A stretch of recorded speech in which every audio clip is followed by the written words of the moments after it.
안녕하세요. 여러분의 행복한 노후를 위해 노력하는 오케어 TV입니다.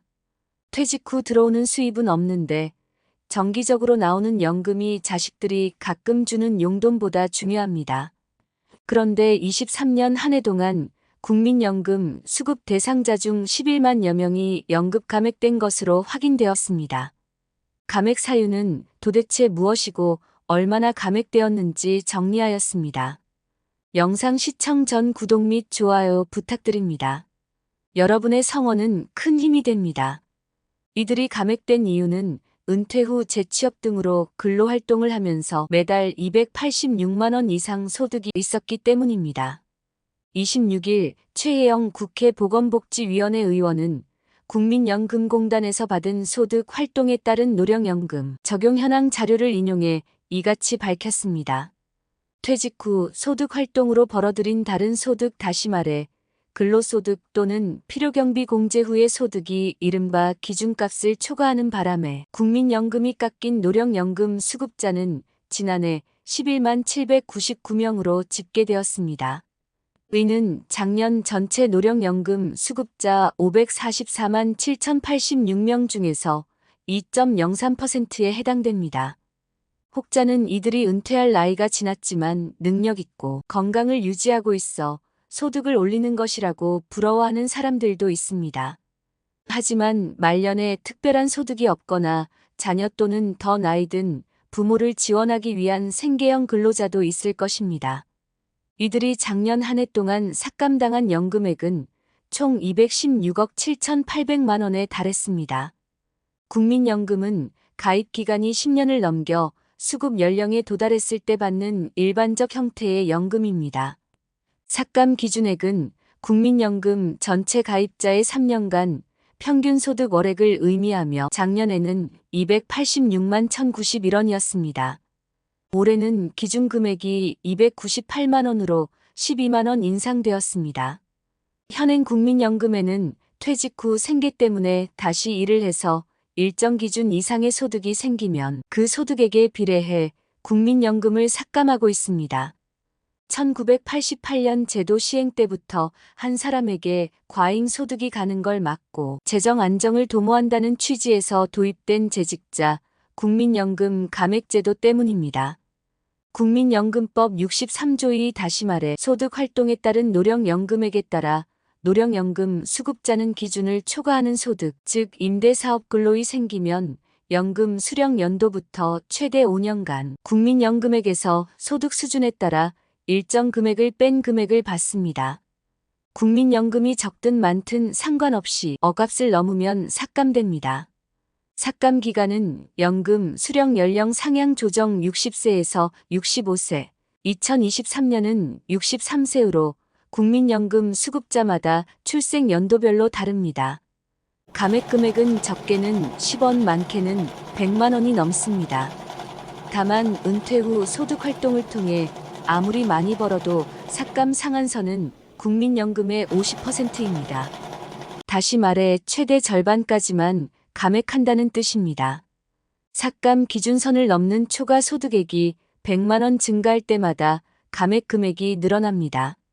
구체적으로 억압설 286만 1,091원 초과 소득이 1구간, 즉 100만 원 미만이면 초과액의 5%를 깎습니다. 삭감 액수로는 5만 원 미만입니다.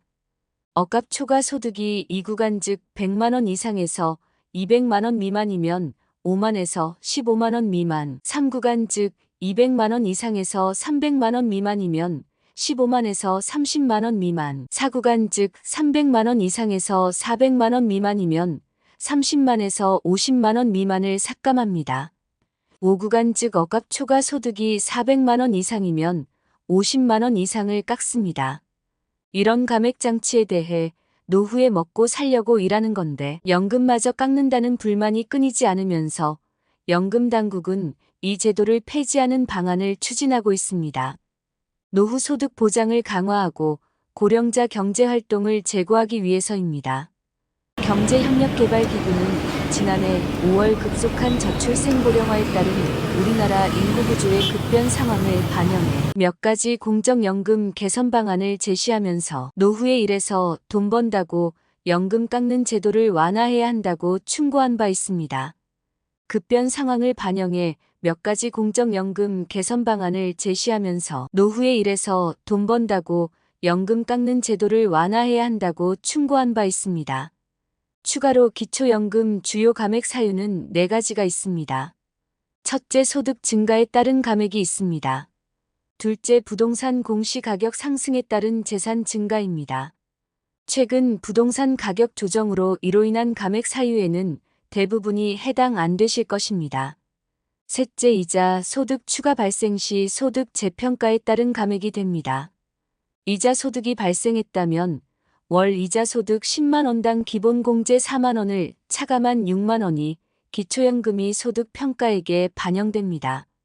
셋째, 금융자산이 증가하였을 경우 감액 사유가 됩니다.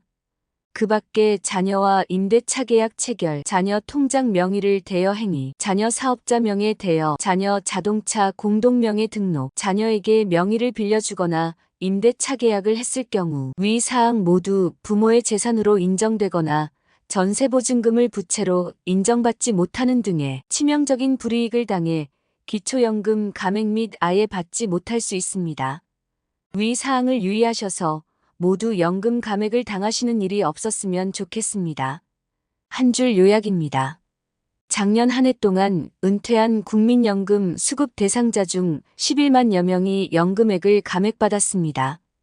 그 이유는 은퇴 후 재취업 등으로 월 소득이 286만 원을 초과했기 때문입니다.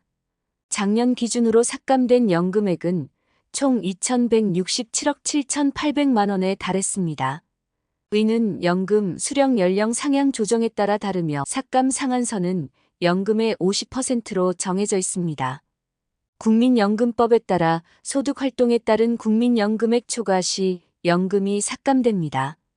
삭감액은 소득액에 따라 구간별로 설정되어 있으며 초과 소득이 높을수록 감액액도 높아집니다. 연금당국은 이러한 감액 제도를 폐지하고 노후 소득 보장을 강화하기 위한 연금개혁안을 추진하고 있습니다. 경제협력개발기구도 우리나라의 저출생과 고령화에 대비하여 노후에 일해서 돈을 벌면 연금이 감소하는 제도를 개선해야 한다고 제안하고 있습니다. 오늘 말씀드린 내용 중 궁금하신 부분이나 의견이 있으시다면 댓글 남겨주세요. 영상 제작에 반영하겠습니다. 영상을 보시는 여러분들이 항상 건강하고 행복하셨으면 좋겠습니다. 내용이 도움되셨다면 구독 및 좋아요 부탁드립니다. 다음에도 좋은 영상으로 찾아오겠습니다. 감사합니다.